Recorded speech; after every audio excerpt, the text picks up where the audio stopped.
Olá você telespectadora, olá você telespectador da TV Cultura Litoral. A partir de agora você acompanha a edição desta quinta-feira do Opinião 2.0. Quinta-feira, os comentaristas são a Camila Amorim, advogado, Marcelo Pavão, também advogado e jornalista. Nós vamos começar o programa de hoje com uma boa notícia, assim, uma notícia que deixa a gente alegre. Um motorista de aplicativo teve o celular roubado em São Vicente durante uma corrida. A passageira percebeu que o motorista de 63 anos precisa do celular para trabalhar. Sem o celular ele não consegue trabalhar como motorista de aplicativo e que ele teria dificuldades para comprar um outro celular. Ela postou um pedido de ajuda nas redes sociais. O assalto aconteceu na segunda noite, ela postou na terça à tarde. Terça mesmo, 3 horas depois, o motorista já tinha recebido na casa dele um celular doado por um internauta, um celular que o internauta não usava mais. A história é bonita, não é, Pavão? Boa tarde. Boa tarde, Paulo. Boa tarde, Camila, aqui presencial aqui com a gente, uma honra ter. Paulo, é o lado bom das redes sociais, é o lado bom dessa interação que as pessoas têm acesso através da tecnologia. Num mundo que a gente vive hoje com tanta notícia ruim, com tanta gente fazendo mal aos outros, mesmo diante dessa violência de um assalto, né, que o motorista teve, essa união, essa situação e que o posicionamento das pessoas, ele é sempre benéfico. Então, parabéns à usuária, parabéns ao rapaz que doou o celular que não estava usando, porque isso acontece muito normalmente, e a gente precisa ampliar essa rede, porque tem gente que precisa de cadeira de rodas, de uma muleta, que precisa de um remédio que às vezes a pessoa tem em casa sobrando. Então, as redes sociais, elas têm um lado bom. Eu sou declaradamente cachorreiro, e as redes sociais, elas ajudam muito para adoção, para inclusive, ultimamente, pessoas menos favorecidas precisam fazer operações, tratamentos com seus cachorros, com seus gatos, tratamentos caros. E eu sou testemunha de muitas vezes campanhas sérias, campanhas direcionadas por pessoas realmente bem intencionadas, que esses animais têm sido atendidos. Então, assim, é muito legal você trazer esse tema, Paulo, porque é aquela coisa, é o suspiro do lado bom do ser humano e que a gente pode fazer o bem às outras pessoas. Basta um pouquinho que a gente consegue, Paulo. Camila está aqui hoje presencialmente, ela costuma participar pelo nosso aplicativo Call Mix de áudio e imagem. Camila, é a Rede do Bem, não é? Boa tarde. Boa tarde a todos. É a Rede do Bem. E o brasileiro, ele é muito solidário, de forma geral. Quando tem campanha para isso, campanha para aquilo. Só que o brasileiro precisa ser só mais constante nas doações, nessa ajuda ao próximo. Porque nós vemos campanha para o pessoal de Brumadinho. Foi feita uma coisa e depois foi esquecida. Campanha do agasalho. As pessoas só lembram de doar agasalho quando está aquele frio tenebroso. Se essas doações acontecerem durante o cotidiano de nós todos, vai ajudar muito mais.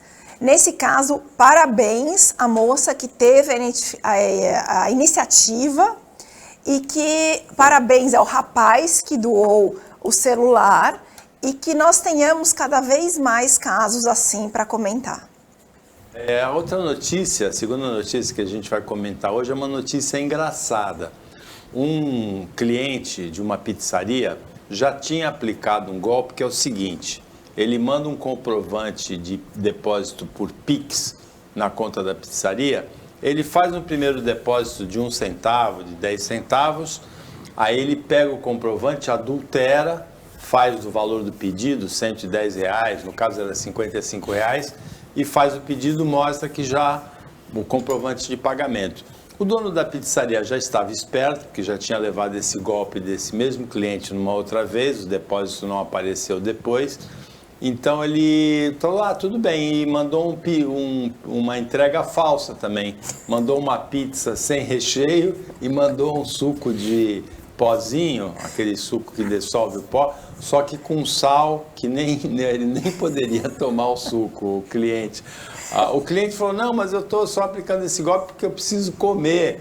Mas aí também se observou que ele estava aplicando o mesmo tipo de golpe para receber cerveja em casa.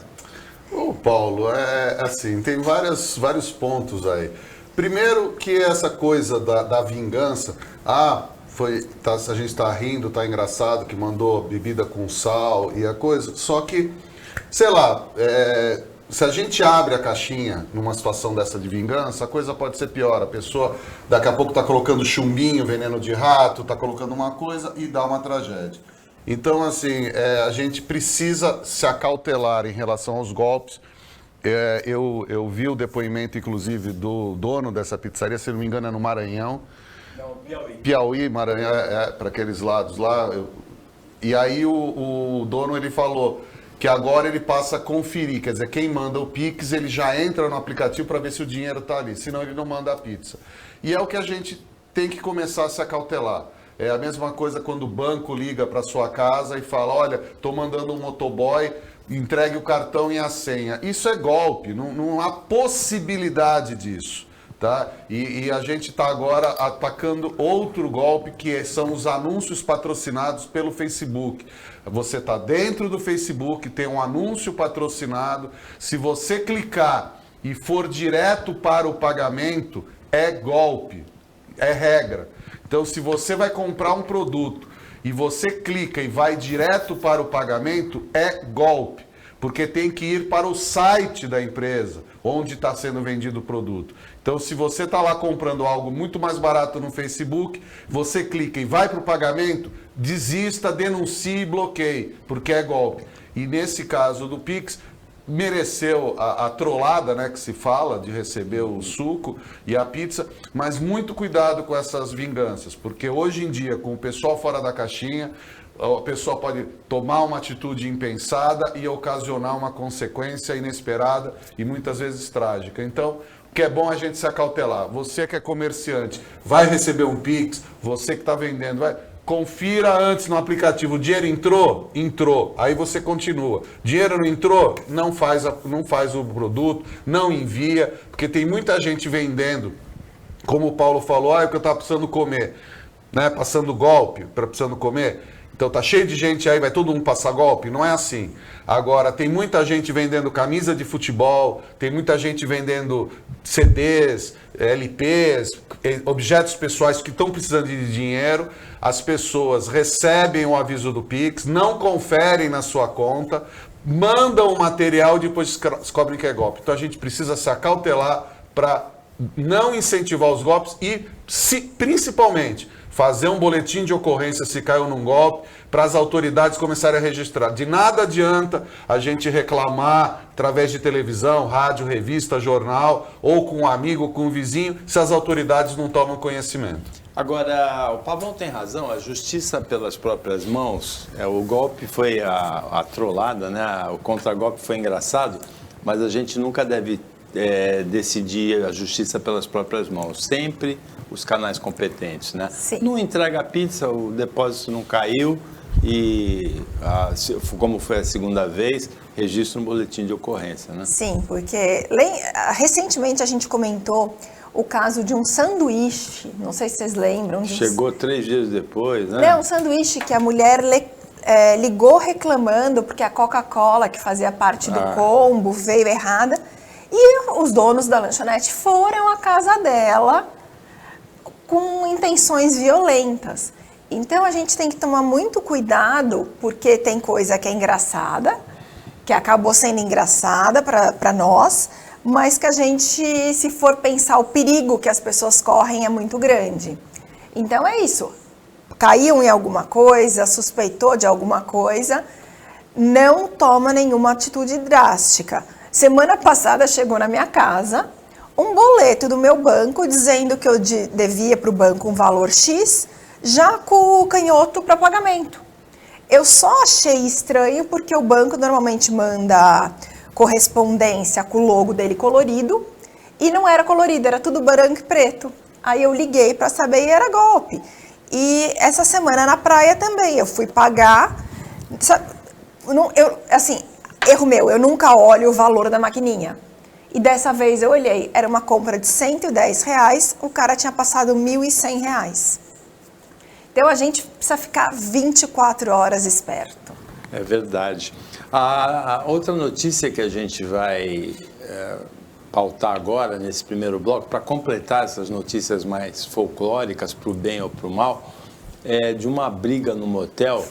Um casal homoafetivo, né, 2 homens, foram para um motel em São Vicente, pagaram adiantadamente o período que eles iam ficar lá, só que deve ter havido alguma confusão entre os dois e um dos dois tentou sair sozinho. Aí a prática do motel, da secretaria do motel, da portaria, é telefonar para saber se está autorizada a saída dele. O outro falou que não estava autorizada, que ele estava com o cartão dele. Esse tentou sair mais 2 vezes, não conseguiu, aí na terceira ele quebrou o portão, a trava do portão do motel e saiu. Aí o outro, quando foi sair, tinha que pagar o consumo e tinha que pagar o prejuízo do portão, né? Aí ele era R$500, ele não quis pagar o prejuízo e aí ele quebrou em definitivo o portão. Com o carro, ele atravessou o portão. É uma notícia meio folclórica assim, né? Mas estranha, né? Eu não sei nem o que dizer do negócio desse. O interessante é que parece que o carro nem era de um deles, parece que ele foi emprestado. Era emprestado de um terceiro. Ou é uma história.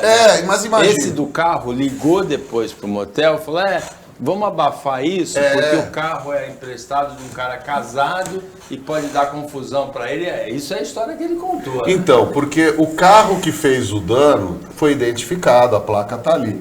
O cidadão que saiu pela porta, o vídeo mostra, também tem como ser identificado. Eu fico pensando como é que vai ser a audiência desse processo, né? Quer dizer, como é que vai ser assim? Um justifica, não, mas o carro foi emprestado, tá bom, o senhor emprestou? Tá. E o senhor pegou emprestado por quê? Ah, tá. E o senhor estava lá por quê? Ah, tá. Vai ser um tatá essa audiência, vai ser um tatatá. Porque ninguém vai falar nada. E aí só vai ser com checão. Quanto é que é? É isso aí. Olha, sabe aquela coisa? Quando tá ruim, pode ficar pior? Pode. Esse é o exemplo, viu? Agora, ir para motel, briga e depois sai chutando lata, arrombando o portão. Gente, desculpa. Agora, o gerente no motel, ele se mostrou para a reportagem extremamente desanimado. Ele acha que o motel não vai ser ressarcido desse dano, embora as pessoas queiram evitar publicidade em torno do caso, né, os envolvidos. Paulo, eu acho que tem ressarcimento, sim, via judicial, como o Pavão falou, numa audiência que certamente vai gerar muita risada para todo mundo. Constrangedora, mas que pode demorar, porque a nossa justiça, infelizmente, é o que é, mas ele recebe o ressarcimento, sim, e talvez até uma indenização, além do valor da indenização dos danos materiais, dos danos morais, porque muita gente parte do princípio de que um motel é um lugar discreto, é um lugar que você pode ir com o carro emprestado do outro, que não vai acontecer nada. A gente até brincou aqui no intervalo que eu vou pedir o carro emprestado do Paulo para ir no motel e dizer que não sou eu. Então, assim, ele recebe esse dinheiro, judicialmente sim, mas vai ser uma audiência bem engraçada. A audiência vai ser constrangedora. Depois do intervalo, nós vamos analisar uma notícia também bem interessante. O desembargador Eduardo Siqueira, que é de Santos, do Tribunal de Justiça de São Paulo, ele se notabilizou durante a pandemia por um incidente em que ele estava sem máscara na praia, foi registrado em vídeo as agressões verbais, né, as ofensas dele a um guarda municipal, ele foi afastado na época.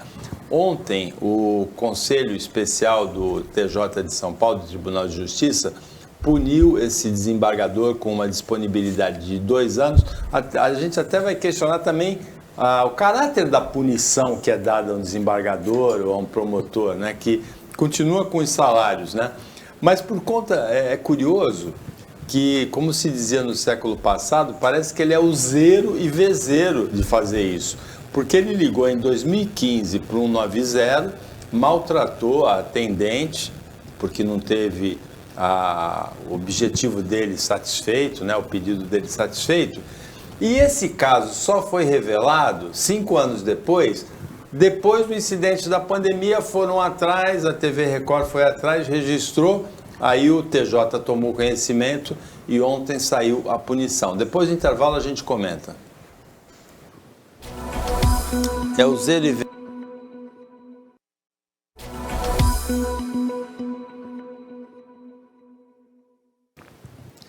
Voltando com a Opinião 2.0, nesta quinta-feira, a Camila Amorim presencialmente, o Marcelo Pavão também presencialmente, estão analisando as notícias com você, telespectadora, com você, telespectador. Pavão, parece que aquele desembargador Eduardo Siqueira, que se notabilizou de uma maneira torta, né, mas se notabilizou no Brasil todo, o caso foi até para outros países, por essa atitude aí, quando ele rasgou a multa que ele levou do guarda municipal durante a pandemia, porque estava sem máscara na praia. Parece que ele é useiro e vezeiro nesse tipo de situação, porque ele foi punido ontem pelo Tribunal de Justiça de São Paulo por uma situação que guarda alguma semelhança com essa, né, quando ele maltratou uma policial militar do 190 em 2015. E o caso tinha ficado esquecido.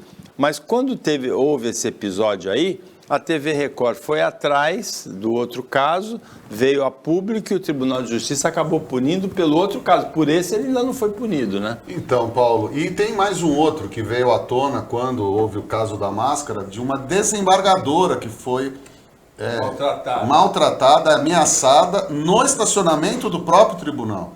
Infelizmente, Paulo, o doutor Eduardo Siqueira, ele representa aquele Brasil do você sabe com quem você está falando, sabe? Quem pode manda, quem tem juiz obedece, e a gente precisa acabar. Agora, mais grave ainda é esse detalhe que você falou, Paulo. O corporativismo dos magistrados, ele é uma erva daninha, ele é um cupim, porque ele corrói a credibilidade na justiça.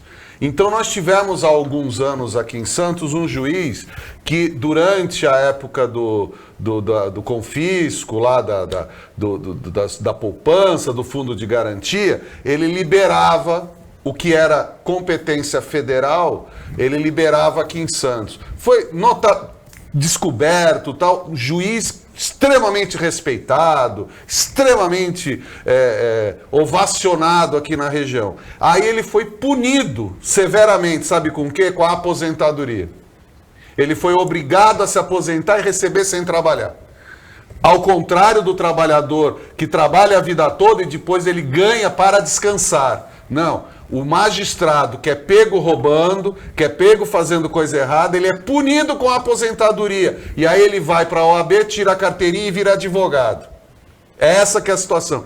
Então, assim, a pior dessas notícias não é do desembargador Eduardo Siqueira, o Paulo. A pior faceta dessa notícia é que não fosse o episódio das máscaras, ele não seria punido por isso e pelos outros processos que tem. Como outros magistrados também são processados, fica tudo arquivado. Então, esse corporativismo precisa acabar. Porque eu pergunto para amigos que são juízes e amigos que são já desembargadores, eu pergunto para eles, como é que você se sente quando um juiz é pego com a mão pesada fazendo falcatrua e você, honesto, continua com a pilha de processos? Ele abaixou a cabeça. Por quê? Não há o que se falar. Esse corporativismo, ele acaba com a crença. É o mesmo problema quando a gente fala da polícia. Existe corrupção, existem pessoas erradas em todos os lugares. Então a gente precisa punir os errados para incentivar que o certo é o certo e o errado é errado. E esse Brasil que esse desembargador ainda representa, esse Brasil do olha com quem você está falando, ele precisa acabar. Ele deve acabar para que a gente volte a acreditar nas instituições, do jeito que está. Se as roupas não forem lavadas publicamente, porque ninguém pediu para ser juiz, tá? Vamos começar a colocar isso. Ninguém implorou para a pessoa passar no concurso. Passou no concurso para ser servidor público. Ganha dinheiro do povo para trabalhar. Então, Se a pessoa não está contente com a profissão, pega o banquinho e sai de mansinho. Não é para ficar tomando o lugar de alguém que queira trabalhar. É pouco. Essa disponibilidade é pouco. Tomara que seja condenado pelos outros, e não só ele. Todo juiz, desembargador, procurador, delegado, agente público que cometer infração tem que ser punido exemplarmente. Nós estamos vendo aquele caso do ex-presidente da Caixa Federal, um absurdo. Até o diretor, que era o encarregado de dar andamento, se matou. Ou foi matado. Se matou ou foi matado, ainda vai ser descoberto. Porque o cara não fazia nada. Nós estamos hoje, novamente, com a Procuradoria-Geral da República com o mesmo problema. E não é de hoje. O Fernando Henrique tinha o arquivador-geral da República, que era o Geraldo Brindeiro. Não passava nada, não chegou nada. Não é que não fazia coisa errada. É que naquela época ninguém estava ligando para a Procuradoria-Geral da República. E agora está na hora da gente fiscalizar todo agente público, seja quem for, homem, mulher, branco, preto, índio, todo mundo tem que ser fiscalizado que estiver exercendo um cargo público. Camila, essa disponibilidade que a punição dele, né, por esse caso de 2015, com a policial que ele maltratou pelo 190, significa que ele continua recebendo o salário dele sem trabalhar, não é isso? Sim, como o Pavão falou, na vida dele nada mudou. Ele só deixou de ter a obrigação de trabalhar. Férias de 2 anos. Só deixou de trabalhar e continua pingando dinheirinho, um belo dinheiro na conta dele. Mas eu vejo assim também, muitos procuradores, delegados, ditas autoridades têm a síndrome do pequeno poder, né? Que acha que só porque ele tem cargo X, cargo Y, ele é melhor do que todo mundo e a lei não se aplica a ele.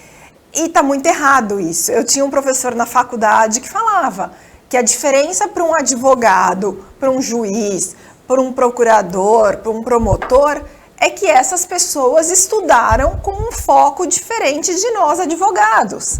Mas somos todos iguais, entendeu? E advogado não é nada especial, procurador não é nada especial. É como você, Paulo, engenheiro, todos nós estamos sujeitos à lei.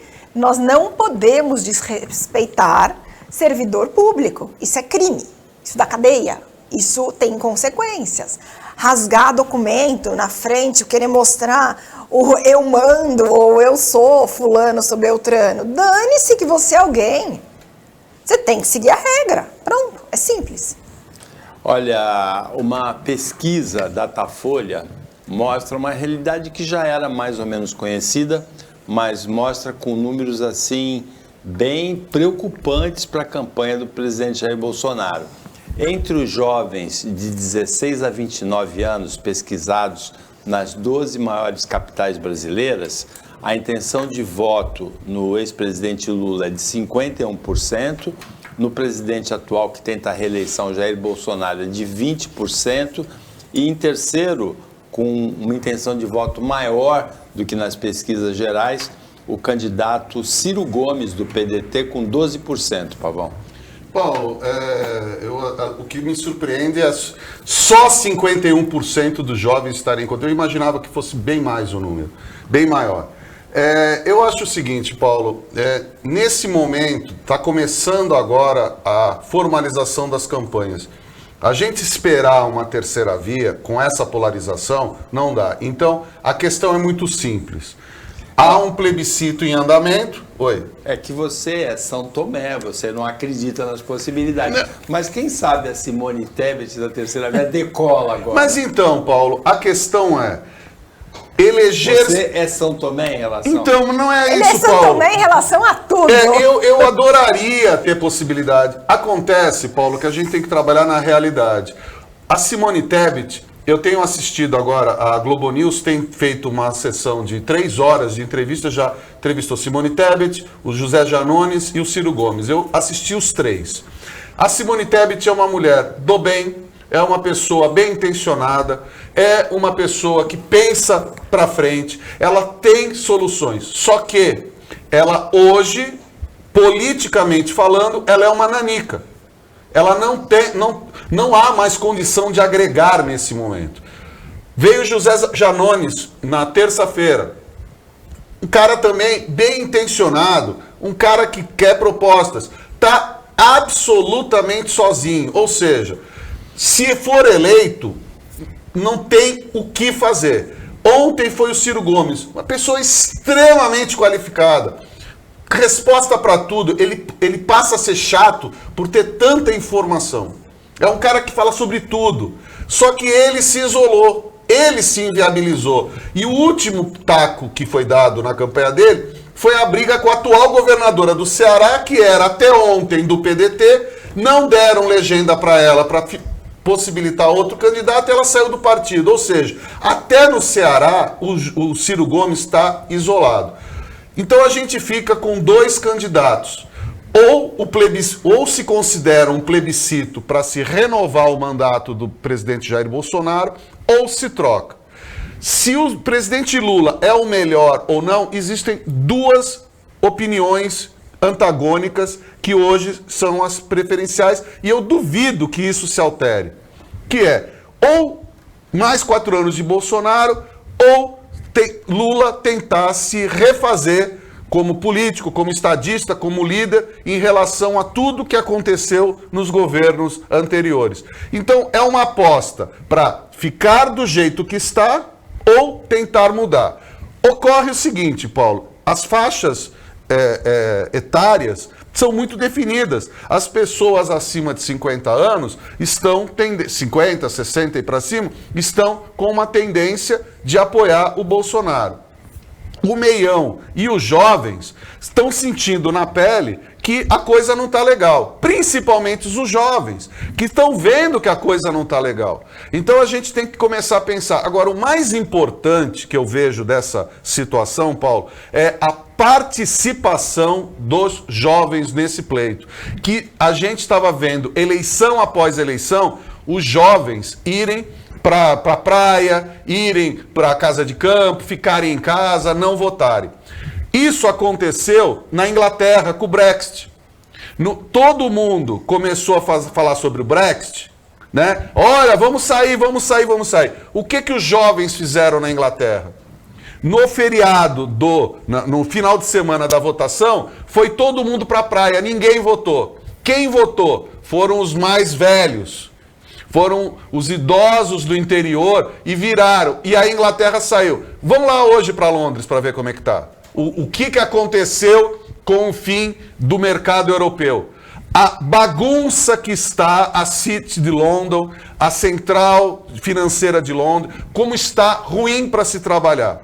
O que está acontecendo hoje? É o mesmo fenômeno que aconteceu com o Joe Biden, agora recentemente, com o Barack Obama nos Estados Unidos, e agora se faz presente no Brasil. Só existe uma possibilidade de mudança, quando o povo manifesta a sua vontade nas urnas. É isso que a gente precisa. Pode ser que o Bolsonaro seja reeleito, não é esse o problema. Se essa for a vontade do povo, que assim seja. Agora, o que é muito importante é que a gente não incentive o voto branco e o voto nulo. Que a gente se posicione e cobre daquele que for o vitorioso, ou daquela, se for a Simone Tebet, ou se for, tem mais 2, 3 candidatas. Então a gente precisa participar. E uma coisa que a gente precisa aprender: temos que fiscalizar todos. Ah, mas o Bolsonaro nunca houve um presidente tão fiscalizado. Que bom, daqui para frente fiscalizemos todos. E parabéns aos jovens, eu tô com vocês. Eu discordo um pouco da opinião do Pavão. Eu acho que Ainda bem. Eu acho que o pessoal de 50, 60, 70 anos não votam, na sua maioria, no Bolsonaro. Porque eles viveram... Que bom que você discordou desse ponto. Eles viveram uma ditadura, eles sabem muito melhor do que nós, jovens, o que é uma tirania, o que é uma ditadura e o que pode acontecer a partir de uma ditadura. E a impressão que dá, né, o que todos estão falando, é essa questão do Bolsonaro tentar dar um golpe. E tentar dar um golpe seria para uma ditadura. A única dúvida que tem sido gerada ultimamente é o quão o Exército, as Forças Armadas estão com o Bolsonaro e o quão não estão. Então eu acho que esse público mais velho é o público que não vota no Bolsonaro porque sabe na pele o que é uma ditadura. O pessoal mais novo começou a se envolver com política porque também estão vivendo na pele o que está acontecendo, essa crise que nós tivemos na saúde, a crise da educação, o poder financeiro que a gente tinha com R$100, que hoje não dá para nada. Então, o jovem também está vivenciando o que é essa questão política, o quão ela é importante. Então, eu acho que, e ainda, o que me preocupa mais é que as pessoas hoje estão na cabeça, ou é Bolsonaro ou é Lula. Elas esquecem que existem outras pessoas boas, sim. E se esse pessoal que está na dúvida e está votando no Bolsonaro ou no Lula, dizendo que não quer o outro e a única opção é o outro, está com um pensamento um pouco errôneo. Porque se a gente vota nesse primeiro turno, todos esses que estão em dúvida, esses que estão com esse pensamento, não gosto de nenhum dos dois, mas vou votar para o outro não ganhar. Se votar numa terceira pessoa, quiçá a gente consegue fazer uma frente para essa presidência do Brasil, porque tá errado, voto no fulano porque eu não quero o ciclano, ou seja, eu voto no menos pior, sendo que eu tenho outros candidatos bons, mas que estão com essas dificuldades que o Pavão falou. A minha posição de voto nessas eleições é essa, eu voto em quem eu acho que é bom. Eu não vou ficar entre o menos pior. Segundo turno a gente conversa de novo, mas primeiro turno eu vou na pessoa que eu acho que é boa.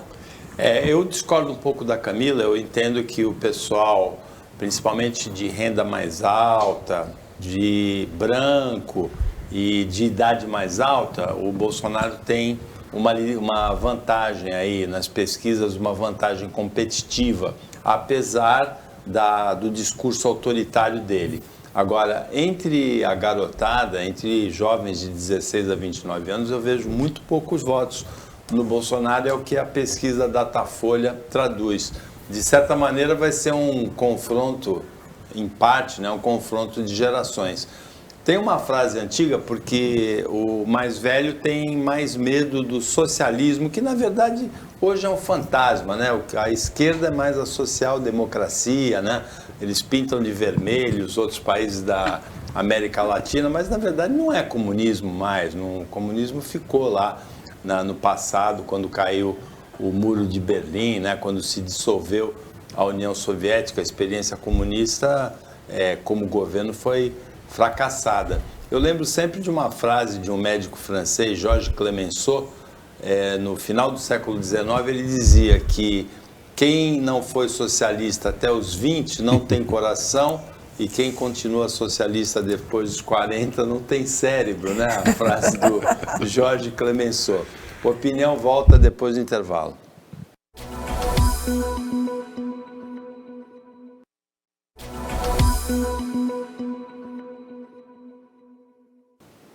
Voltando com Opinião 2.0, agora é o último bloco, a Camila Amorim e o Marcelo Pavão estão analisando as notícias com você. E uma dessas notícias é de ontem, o MDB dividido confirmou a candidatura presidencial da Simone Tebet, que seria a candidata da terceira via, Camila. Então, temos esperanças. Não sejamos igual o Pavão, vamos... São Tomé. Vamos ter esperanças. Então, Paulo, mais uma vez, quem está votando no menos pior porque acha que não tem opção, temos uma excelente candidata, que é a Simone. Ela tem projetos, eu brinco, não é só projetos, ela tem como viabilizar. E não é só a Simone, tem o Felipe Dávila, sim, o próprio Ciro Gomes preparadíssimo, né? Nós temos opções, então assim, vamos nos concentrar no bom e não no menos pior para ver se a gente consegue mudar alguma coisa. Tem gente boa aí. Então, por que votar no menos pior? Vamos apoiar os bons. E quem sabe a gente consegue, nesses meses que faltam para as eleições, mudar um pouco esse quadro. Então, vamos lá, MDB com Simone Tebet, temos outros, como o Paulo falou, que estão aí. Eu não quero menos pior para o meu país, eu quero uma pessoa boa. O Pavão já falou que não acredita na terceira via, que ela já nasceu morta, né? Paulo, assim, eu adoraria que a premonição aqui da Camila se torne realidade. Agora, a gente, infelizmente, eu prefiro pisar na realidade. A questão é, o MDB já se dividiu, todo o MDB do Nordeste já vai apoiar o ex-presidente Lula no primeiro turno. Boa parte do MDB do Sudeste e do Sul também já está descendo da campanha. É uma pena, mas a gente precisa ver. Primeiro, a senadora Simone Tebet, ontem ela foi aprovada e está com imensas dificuldades para nomear o seu vice-presidente. Não podemos esquecer que foi feita uma federação entre MDB, PSDB e o Cidadania e ninguém se entende. Era para ser o senador Tasso Gereissati o vice, já não vai ser mais o vice, já disse que não vai ser o vice. Então há um problema muito sério de se achar o vice.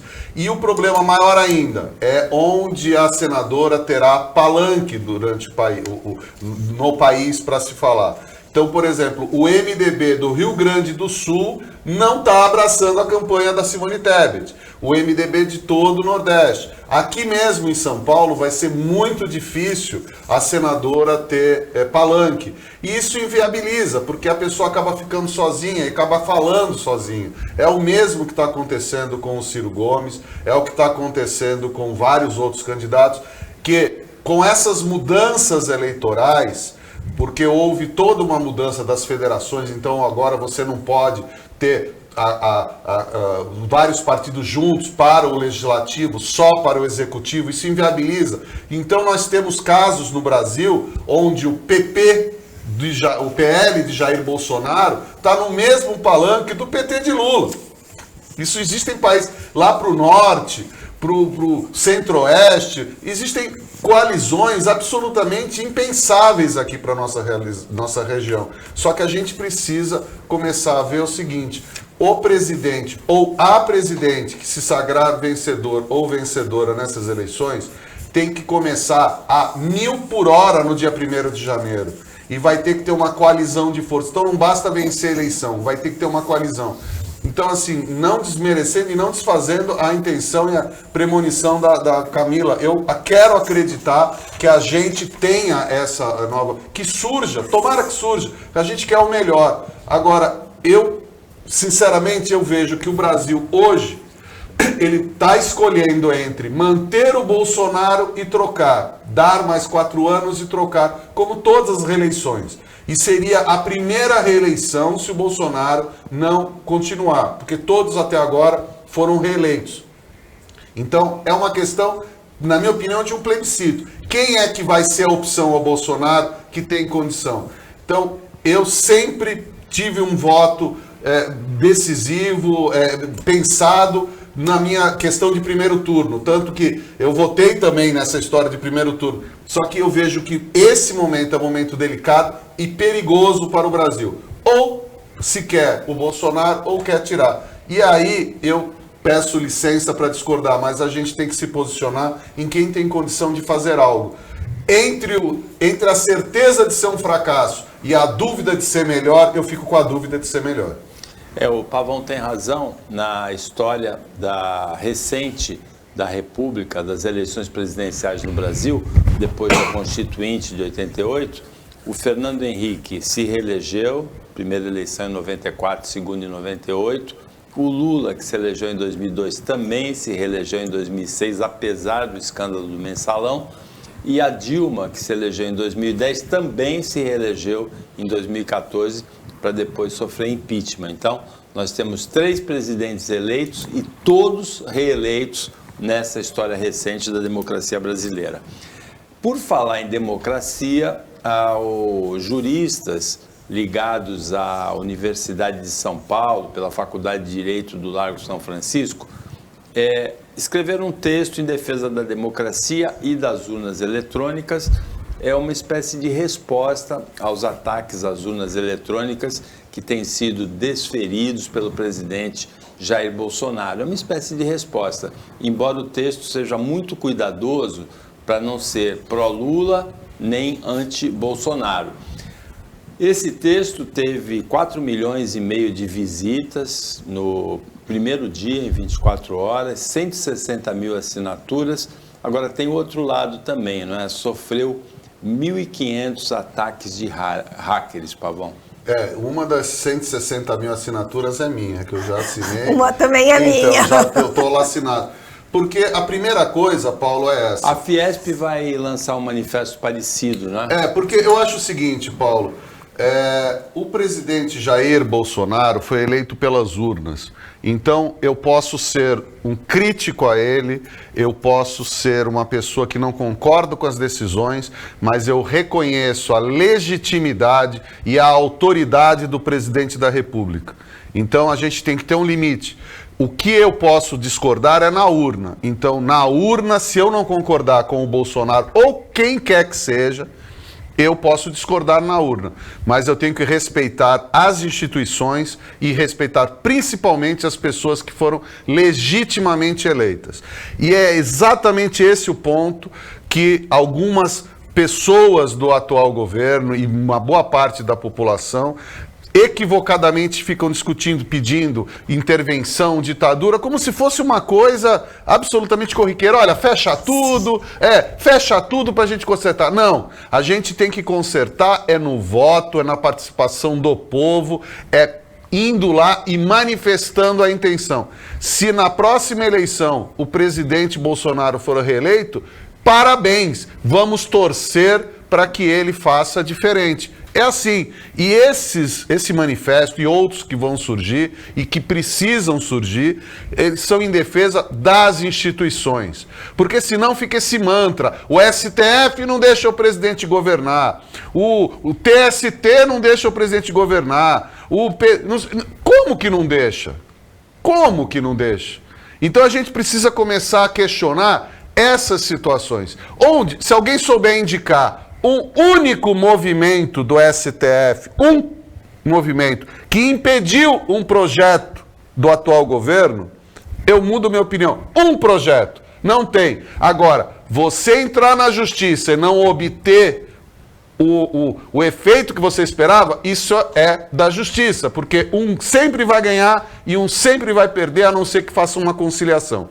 Então, é assim, um vence, outro perde. Não ganhar. Agora, falar que teve fraude na urna, que as eleições vão ser fraudadas, que precisa ser auditado por militares, que precisa ter voto impresso, sem uma única prova, um único indício de fraude, sinceramente, é uma lenda urbana que existe aqui no Brasil que a gente precisa parar de falar, porque parou de ser brincadeira. Há algum tempo atrás era brincadeira em churrasco. Brincar, isso aí daí. Porque eu tenho um amigo que foi presidente de sessão que fala que a urna já veio carregada de votos, que veio completa. Eu falei para ele, você chamou a polícia? Não, porque eu não quero me aborrecer. Então você é covarde, você é burro e você é antidemocrático. Porque se um presidente de mesa fala que teve a urna carregada e não denunciou, tem alguma coisa. Então as pessoas acham legal no Brasil ficar falando sem provas. Cuspir besteira é fácil. Então a gente precisa ter responsabilidade.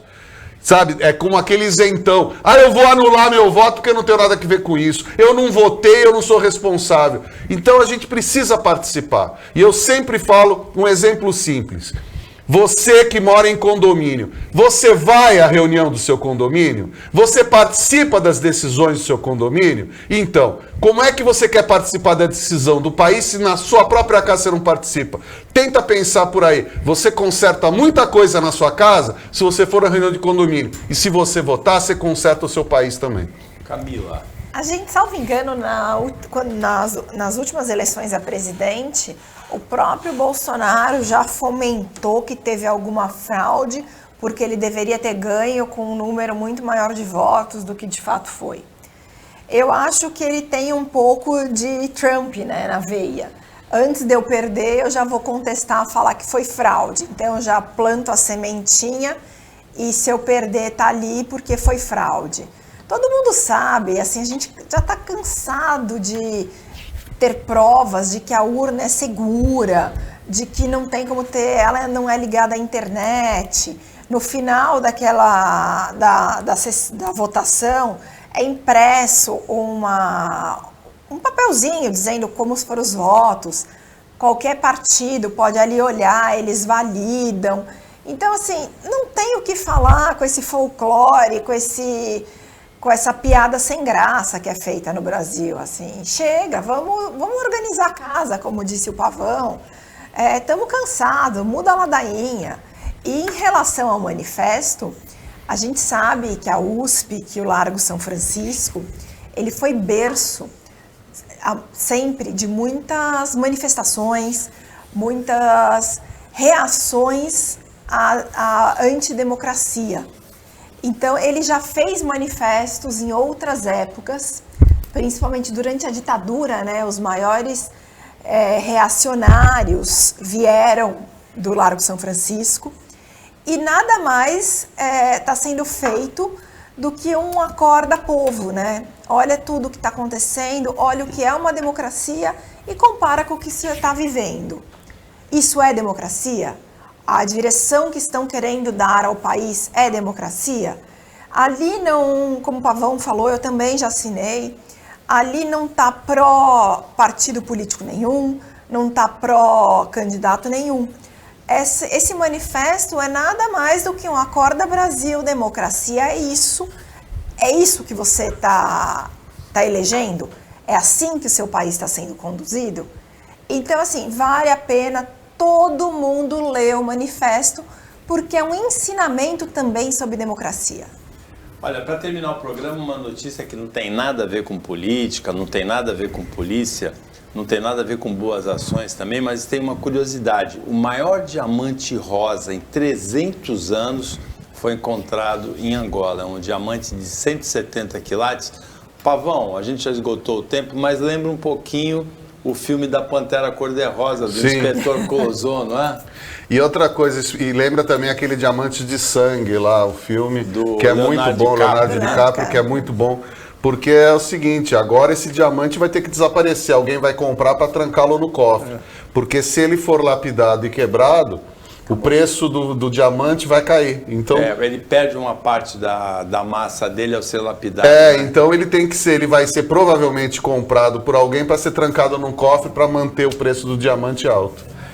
Com isso chegamos ao final do Opinião 2.0 desta quinta-feira, agradecendo ao Marcelo Pavão e a Camila Amorim a participação como comentaristas, a equipe técnica e de jornalismo do Sistema Costa Norte e agradecendo a você que acompanhou a gente mais essa edição.